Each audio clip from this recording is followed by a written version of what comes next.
বন্ধুরা তো কেমন আছো? তা আমি আজকে একটু ঘুরতে বেরিয়ে পড়েছিলাম।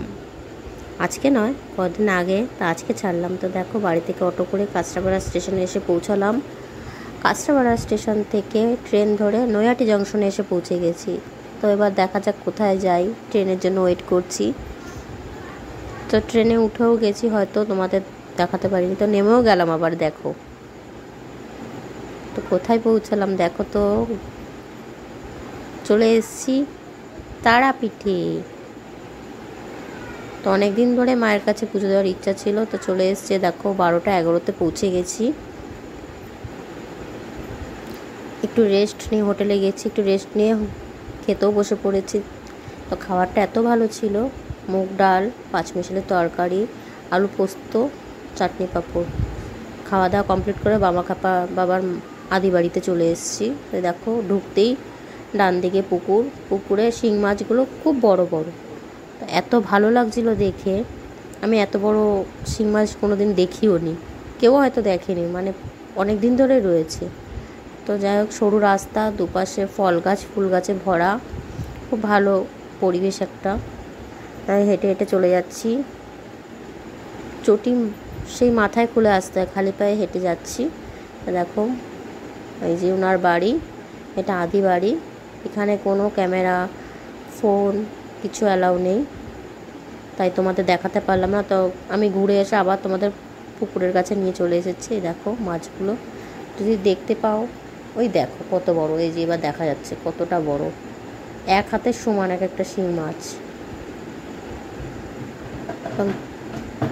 আবার হেঁটে পাশে একটা মায়ের মন্দির ছিল, মায়ের মন্দিরটা দর্শন করে চলে আসলাম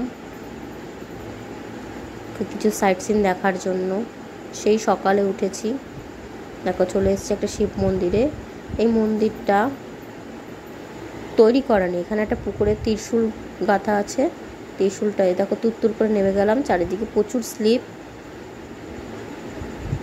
ভয়ে ভয়ে নেমেছি। চারিদিকটা খুব সুন্দর, চারিদিকে বট গাছ, মাঝখানে পুকুরটা। দেখো একটা বাচ্চা মাছ ধরছে, দেখি কি মাছ ধরছে। এই বলে গেলাম, তো লজ্জায় ও উঠেই গেল, যাক বাবা, চলেই গেল। আমি একটু ঘুরে নিলাম চারিদিকটা, ভালোই লাগলো। তো এবার চলে এসেছি শ্রী চৈতন্য মন্দিরে। তো এই মন্দিরে পরে ঢুকবো। এখন নিধিবনে গেলাম, এখানেও ফোন অ্যালাউ নেই, এখানে কোনো মন্দিরে ফোন অ্যালাউ নেই। তো চলে আসলাম ইস্কন মন্দিরে। দুপাশে দুটো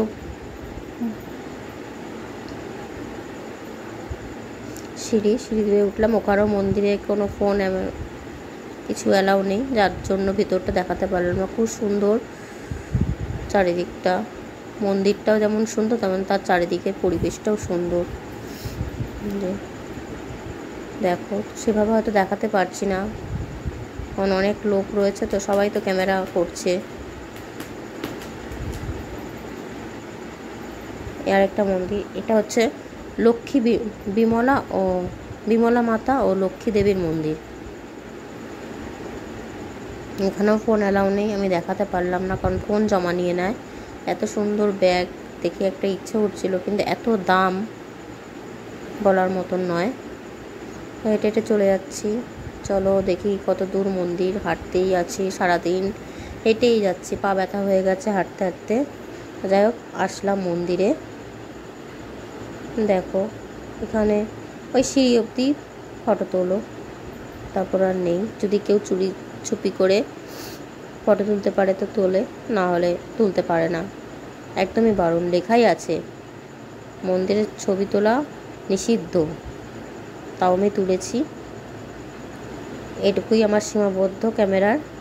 এই দেখো আসছি, ব্যাস ঠাকুর দেখা হয়ে গেছে, নেমে পড়লাম। এটা হচ্ছে অনেকটা পুরীর মন্দিরে, উড়িষ্যার পুরীর মন্দিরের আদলে এই মন্দিরটা ঠিক ওরকমই, দোতলা মন্দির। খুব ভালো লাগলো। তো জোর করে আমাকে ওই যে প্রসাদ গুজে দিয়েছে, মানে কিনে নিতে হয়েছে, গুজে দেয়নি। এটা আরেকটা মন্দির, এখানেও নিষেধ ক্যামেরা তোলা, ফটো তোলা, তাও আমি তুলেছি লুকিয়ে চুপি, চুরি চুপি আর কি। দেখো ভিতরে ঢুকে যাচ্ছি, প্রথমেই লেখা আছে ভিডিও নিষিদ্ধ। ওই যে গার্ড ওখানে রয়েছে, তো ওখানে ভিড় ছিল বলে আমি এপাশ দিয়ে সাইড হয়ে যে ফোন সাইড নিয়ে ঢুকে গেছি, দেখতে পাইনি, না হলে আমার ফোনটা নিয়ে নিত, কারণ সবাই ফোন জমা নিচ্ছে। এই যে মন্দিরের বাইরে এটা খুব ভালো লেগেছে আমার তারাপীঠে গিয়ে, কিন্তু মায়ের মন্দিরে ফটোটা তুলতে পারিনি সেভাবে। দেখো ভেতরে যাচ্ছি, ভেতরে যেটুকু কাজ এই মন্দিরের সব হাতে তৈরি, না হাতের কাজ করা, এত সুন্দর নিখুঁতভাবে সব তৈরি করা। মানে কি সুন্দর বাঁশি বাজাচ্ছে, বাঁশি বাজিয়ে ভিক্ষে করছে, সব এগুলো হাতের করা। পঞ্চতত্ত্ব,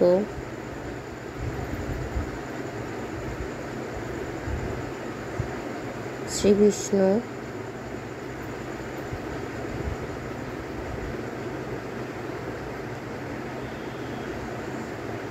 পড়া যাচ্ছে না, এগুলো সব হাতে করা। তো তারাপীঠে সন্ধ্যাবেলা হোমযজ্ঞ হচ্ছিল, যেহেতু ভাদ্র মাসে শুক্রবার আমি গেছিলাম, শনিবারে শ্মশানে চলে এসেছি। এখানে মোমবাতি দাঁড়িয়ে সবাই বসে আছে, দেখো সব বসে আছে। এই হলো, এই যে ইনি আমাকে ধরেছে, ধরে এবার পয়সা দে, এই দে, সেই দে, সেই সব বলে যাচ্ছে। এই যে আমাকে বোঝাচ্ছে, অনেক কিছু বোঝাচ্ছে, বোঝালো।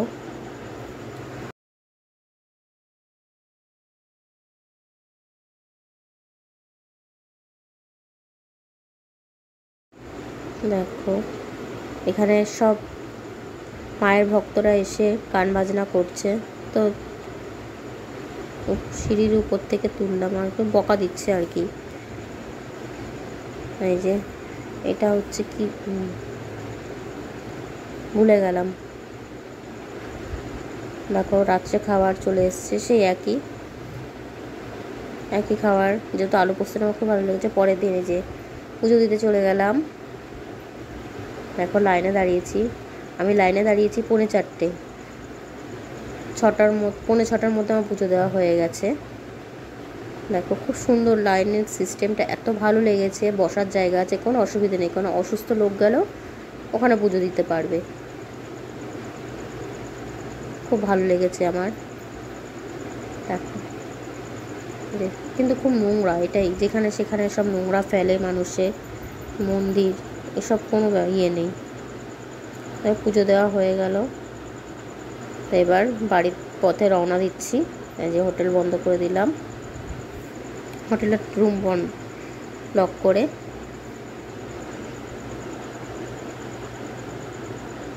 হয়ে গেল, বাড়ির পথে রওনা দেব। আমি বেরিয়ে আসছি চেক আউট করে, ট্রেনে উঠে পড়েছি। এবার খারাপ লাগছিল খুব,